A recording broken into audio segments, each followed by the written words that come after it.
Bismillahirrahmanirrahim. Assalamualaikum warahmatullahi wabarakatuh. Saya atas nama Muhammad Ridwan, program studi HKI kelompok 4. Adapun materi yang saya akan bawakan yaitu materi kelompok 4, yakni permasalahan kerjasama berbuat jarima. Adapun di sini saya mengangkat 3 sub pembahasan. Yang pertama adalah apa itu jarima. Yang kedua, bentuk-bentuk turut serta melakukan jarima. Dan selanjutnya adalah sanksi tindak pidana atas turut serta dalam melakukan jarima. Baik, yang pertama di sini saya akan membahas apa itu jarima atau turut serta melakukan jarima. Jarima adalah melakukan tindak pidana secara bersama-sama, baik melalui persepakatan atau kebetulan, menghasut, menyuruh orang, memberikan bantuan atau keluasan dengan berbagai bentuk. Itulah tadi tentang apa itu jarima. Yaitu adalah intinya adalah berbuat kejahatan, baik terlibat langsung ataupun memfasilitasi seseorang dalam melakukan kejahatan. Itu dari segi definisi. Adapun bentuk-bentuk dalam turut serta berbuat jarima di sini, jarima terkadang dilakukan oleh seorang diri dan kadang juga dilakukan oleh beberapa orang. Dalam mazhab Hanafi membagi kerjasama dalam berbuat jarima dalam 4 bagian.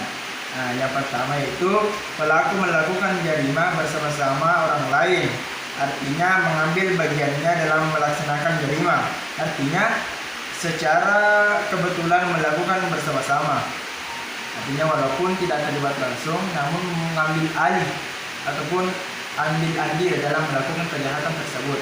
Meskipun dia bukan pelakunya, dia termasuk dalam melakukan perbuatan jarima.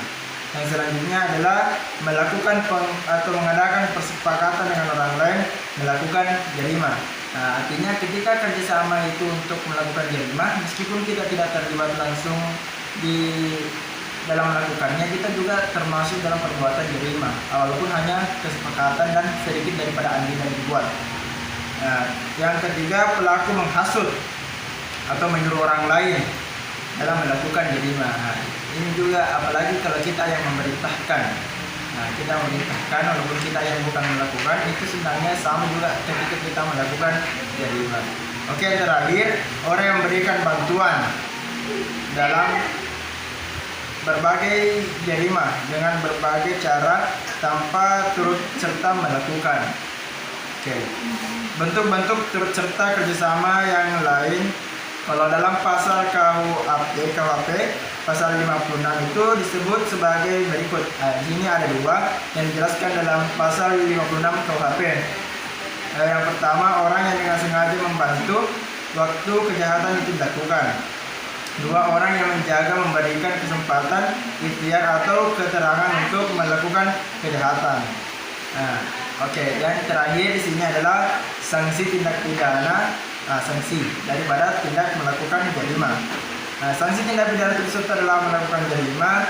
Yang pertama, jika itu turut serta langsung, di sini tertulis hukum pidana Islam turut serta berbuat langsung dapat terjadi apabila seseorang melakukan perbuatan yang dipandang sebagai permulaan pelaksanaan jarima yang sudah cukup dianggap sebagai perbuatan maksiat.